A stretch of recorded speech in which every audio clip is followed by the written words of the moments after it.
Ini kan Kementerian Perindustrian baru menjadi mitra kami ya, belum sampai 1 tahun penuh sih. Teman-teman juga belum ada pertemuan khusus dengan Pak Menteri ya, paling-paling dengan Dirjen, PAW-an gitu ya.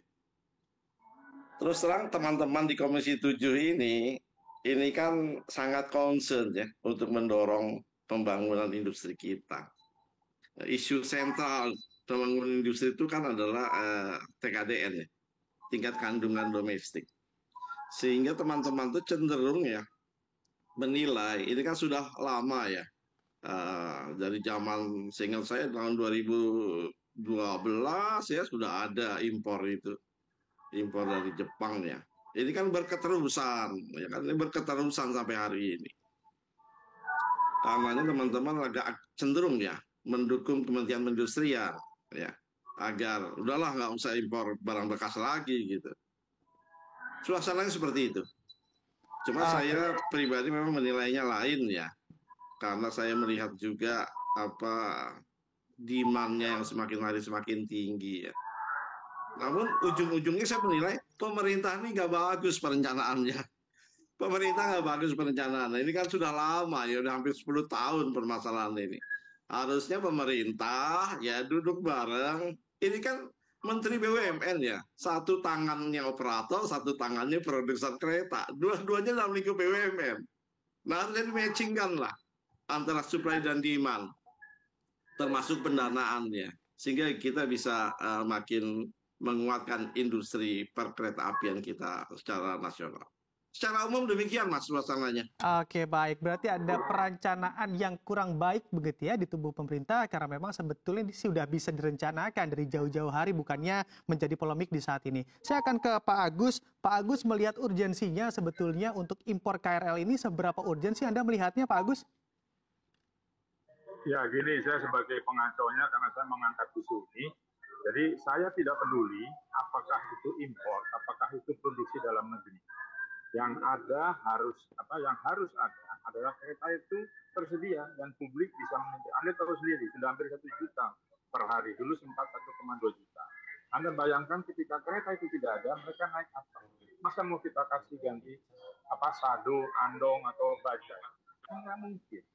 Saya sudah persoalan pemerintah ini Pak Mul ini sudah bukan 10 tahun Pak, puluhan tahun yang lalu sudah mulai karena kita tidak sanggup membeli yang baru yang mahal dan juga ketersediaannya juga perlu waktu. Nah sekarang dengan polemik ini saya sudah bilang terserah mau beli di pasar rumput kayak mau beli di mana kereta itu harus ada. Yang persoalannya PT Inka belum bisa membuat itu sebelum tahun 2025 selesai ya. Ini paling cepat. Nah terus 2 tahun ini pakai apa? Saya tidak peduli mau impor dari Jepang, dari mana antah berantah, yang penting mana yang tersedia. Dan itu terjangkau, di mana KTI kan juga belum boleh menaikkan tarif. Terus mau bayar pakai apa? Dikasih PMN negara. Kan dengan Inka sudah mau tanda kontrak nih minggu-minggu ini. Itu nilainya 4 triliun. Saya belum tahu dari mana uang itu KCI peroleh. Ya, jadi sekali lagi untuk mau bekas, mau baru, mau setengah bekas, saya tidak peduli, yang penting kereta itu ada. Itu saja. Oke, baik. Pak Agus, melihat dampaknya yang mana juga polemik masih terjadi antara beli impor ataupun menunggu PT Inka ini, sebetulnya dampak yang terlihat dan juga dapat dirasakan oleh publik selain kepadatan penumpang, ada dampak apa saja secara sistemik, Pak Agus? Ya, secara sistemik, kalau Anda bayangkan, hitungan yang sekarang 200.000 orang setiap hari tidak terangkut, apa yang terjadi? Kemarin di stasiun Manggarai saja, ketika chaos karena stasiun itu salah didesain, di mana pertemuan tangga, eskalator dengan lift ngumpul, sehingga manusia ada di situ. Presiden sudah pusing dan marah. Anda bayangkan 200.000 orang ini kurang lebih per hari di semua stasiun besar. Mau jadi apa? Apakah Presiden tidak tambah marah? Itu kenapa saya menuliskan itu, karena mengantisipasi. Soal perencanaan sudah lama, 2019 saya sudah pernah menulis juga, mengingatkan, hati-hati ini kereta sudah harus diganti. Saya sempat beberapa kali juga ke Jepang, ikut menawar yang termurah, karena uang tidak ada. Nah sekarang kalau uangnya ada silakan. Nah kalau kita bicara soal PKBN dan sebagainya, itu KCJB kereta cepat mungkin ya tambah-tambah dikit lah. Tetapi boleh nggak ribut. Nah ini bagaimana nih buat rakyat kelas bawah, mohon maaf, ini tidak diperhatikan.